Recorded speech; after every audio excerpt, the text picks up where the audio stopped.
नर्मदे नर्मदे हार नर्मदे हार. तर बाबा आपलं गाव माझं गाव कोपरगाव तालुक्यात गोदेगाव म्हणून गाव आहे. नगर जिल्हा कोपरगाव तालुका महाराष्ट्र. तुम्ही काही जॉबला बिबला नाही काहीच नाही व्यावसायिक आहे मी. व्यवसाय शेती व्यवसाय पुण्यात व्यवसाय करतो. पुण्यात व्यवसाय करीत होतो. आता 27 वर्ष झाले मला पुण्यात जाऊन. गावात शेती आहे. पहिली परिक्रमा झाली हा पहिली आता ही 4थी सुरू आहे माझी. पहिली परिक्रमा 2021 ला झाली.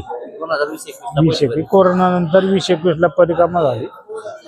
आणि आळंदीत मला एक माताजी भेटली. तिच्याजवळ एक लिस्ट होती परिक्रमेची, मायाची परिक्रमेची. आणि माझ्या सगळ्या 4 वेळेस तीर्थयात्रा पूर्ण भारताची झाली. पण परिक्रमा मला माहित नव्हती. पण मग मला मग मी ते परिक्रमा ते शोध घेता ती आजीबाई गायब झाली, दिसलीच नाही मला परत. मग मला तो ध्यास लागला. मी 5 लाख दुकान 3.5 लाखाला विकलं. तुम्हाला बोलवलं हा मग मी परिक्रमा उचलली आणि कोणी बरोबर नाही, एकटंच. इथं आल्यावर भेटले पण घरून कोणी बरोबर नाही. पण अजून एक असा अनुभव माझा का मला एक एपिसोड पाहिले मी, बरेच अनुभव ऐकले, पुस्तक वाचले, जगन्नाथ कुंटीचं पुस्तक वाचलं, बरेच वाचले. पण मला एक प्रश्न असा भेडसावीत होता का पुणे शहरात मी तिथं समजा राहिलाय, ओळखीचं कोण नाही. परिक्रमेला लाखो लोक आहे, हजारो लोक आहे, पण आपल्या ओळखीचं कोणी नाही. आणि आपल्याला जायचं निर्धार केला मी. 2 दुकान विकून मी निर्धार केला. आणि आता जायचं कसं, रात्री आपल्याला जंगलातून जायचंय. जंगलातून वाघाची भीती, नेमकी मला ती भीती वाटायची. आपले लोक जर निघून गेले तर काय करायचं. तर मग मला एक दिवस मायेनं हा माझा प्रश्न सोडवला. मला जो प्रश्न पडला त्याचं उत्तर मला मिळालं. आणि सकाळी रात्री झोपात उठून मी रडत बसलो. मी म्हणजे मला डोळ्याला पाणी आलं. माझा जो प्रश्न होता त्याचं उत्तर मायेनं दिलं. ते स्वप्न आहे बरं का.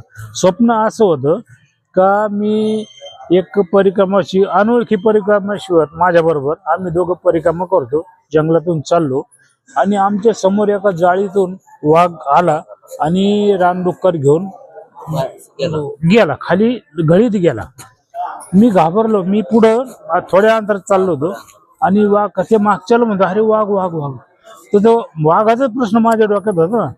तर ते वाघ वाघ म्हणलं ते मागचा आमच्या माग एक होता कोण, आदिवासी बैल घेऊन चाललेला. तो म्हणे बाबाजी आप डरो मत, ये बाघ नहीं ये मैया है, तुम्हारे को बचाइए सुअर से. सुअर से लेके भाग गए नहीं तो सुअर तुम्हारे को नुकसान पहुंचाता था. इधर डरने का ही नहीं, इधर ये देखो हमारा बच्चे खेल रहे इधर बच्चे. मग माझ्या डोळ्याला पाणी आलं. म्हणजे अशा परिस्थिती, असं स्वप्न पाहिल्यावर उठून बसल्यावर मला पाणी आलं आणि मी निर्धास निघलो एकटाच. तुमच्या मुलांनी तुम्हाला परमिशन दिली? सगळ्यांना परमिशन दिली. 1 महिनाभर फिरत होतो नातेवाईकाकडं, गावात, तिकडं तिकडं सगळ्याला मोठ्याचे आशीर्वाद घेऊन मी निघलो होतो पहिल्या परिक्रमेला. फार आमचे गुरु आपले नारायणगिरी महाराज सराला भेटत जाऊन आलो, तिथं जाऊन आलो. आमच्या गावातले देवस्थान, मित्रमंडळ सगळ्याची घेऊन मी आशीर्वाद घेऊन गेलो होतो.